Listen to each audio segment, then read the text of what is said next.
ಪರಿಶಿಷ್ಟ ಜಾತಿಗಳ ಒಳ ಮೀಸಲಾತಿಯನ್ನು ತಕ್ಷಣ ಜಾರಿಗೊಳಿಸುವಂತೆ ಒತ್ತಾಯಿಸಿ ಮಾದುಗೆ ಸಮುದಾಯದ ಮುಖಂಡರು ಶಾಸಕ ಬಿಎನ್ ರವಿಕುಮಾರ್ ಅವರು ಮನವಿಯನ್ನು ಮಾಡಿದ್ದಾರೆ.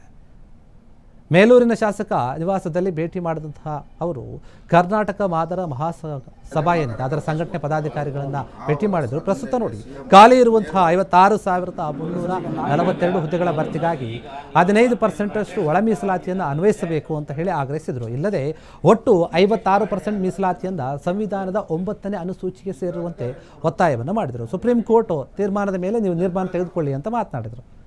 ನಾವು ಶಿಡ್ಲಘಟ್ಟದ ಶಾಸಕರಾಗಿರ್ತಕ್ಕಂಥ ರವಿಕುಮಾರ್ ಅವರನ್ನು ಭೇಟಿ ಮಾಡಿ ನಮ್ಮ ಚಿಕ್ಕಬಳ್ಳಾಪುರ ಜಿಲ್ಲಾ ಮಾದಾರ ಮಹಾಸಭಾ ಹಾಗೂ ತಾಲೂಕಿನ ಅಧ್ಯಕ್ಷರ ಹಾದಿಯಲ್ಲಿ ನಾವು ಏನು ಸುಮಾರು 35 ವರ್ಷಗಳ ನಿರಂತರ ಹೋರಾಟವನ್ನು ಮಾಡ್ತಾ ಇದ್ದೀವಿ. ಒಳ ಮೀಸಲಾತಿಯನ್ನು ಜಾರಿ ಮಾಡಬೇಕು ಅಂತ ಕಳೆದ ಒಂದು ವಾರ 15 ದಿನಗಳಿಂದ ಯಥಾವತ್ತಾಗಿ ಸುಮಾರು ಸರಣಿ ಮೇಲೆ ಸರಣಿ ಸಭೆಗಳು ನಡೀತಾ ಇದ್ದೇವೆ.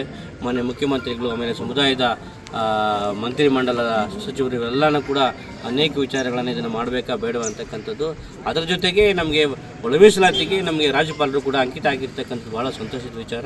ಆದರೆ ಕೆಲವು ಟೆಕ್ನಿಕಲ್ ಆಗಿ ನಮಗೆ ತೊಂದರೆ ಆಗ್ತದೆ, ಮಾಡಲಿಕ್ಕೆ ಕಾನೂನು ತೊಡಕಿದೆ ಅಂತಕ್ಕಂಥ ಅಂಶವನ್ನು ಕೂಡ ಕೆಲವು ಸಚಿವರು, ಕೆಲವು ಶಾಸಕರು ಕೂಡ ಇದ್ರ ಬಗ್ಗೆ ಆಕ್ಷೇಪಣೆ ವ್ಯಕ್ತಪಡಿಸಿದ್ದಾರೆ ಅಂತಕ್ಕಂಥದ್ದು ನಮಗೆ ಗೊತ್ತಾಗಿ ಇದನ್ನು ಕಾನೂನು ಚೌಕಟ್ಟಿನಲ್ಲಿ ನಮಗೇನು ಸುಪ್ರೀಂ ಕೋರ್ಟು ಆದೇಶವನ್ನು ಮಾಡಿದೆ, ಆ ಸುಪ್ರೀಂ ಕೋರ್ಟು ಮತ್ತು ಕಾನೂನು ಮತ್ತು ಸಂವಿಧಾನ ಈ ಅಡಿಯಲ್ಲಿ ನಮಗೆ ನ್ಯಾಯವನ್ನು ಸಿಗಬೇಕಾದ ಇಂಟರ್ನಲ್ ರಿಸರ್ವೇಷನ್ ಜಾರಿಯಾದಾಗ ಮಾತ್ರ ಇಡೀ ನಮ್ಮ ರಾಜ್ಯದಲ್ಲಿ ಇರ್ತಕ್ಕಂಥ ಮಾದಾರ ಮಹಾಸಭಾ ಅಥವಾ ನಮ್ಮ ಮಾದಿಗ ಸಮಾಜದ ಯುವಕರಿಗೆ ಪ್ರೋತ್ಸಾಹ ಕೊಟ್ಟಿದ್ದಾರೆ. ಅದಕ್ಕೆ ನಾವು ಶಾಸಕರ ಗಮನಕ್ಕೆ ಕೊಟ್ಟಿದ್ವಿ. ಶಾಸಕರು ಮಾತಾಡ್ತೀನಿ ಅಂತ ಹೇಳಿದ್ದಾರೆ.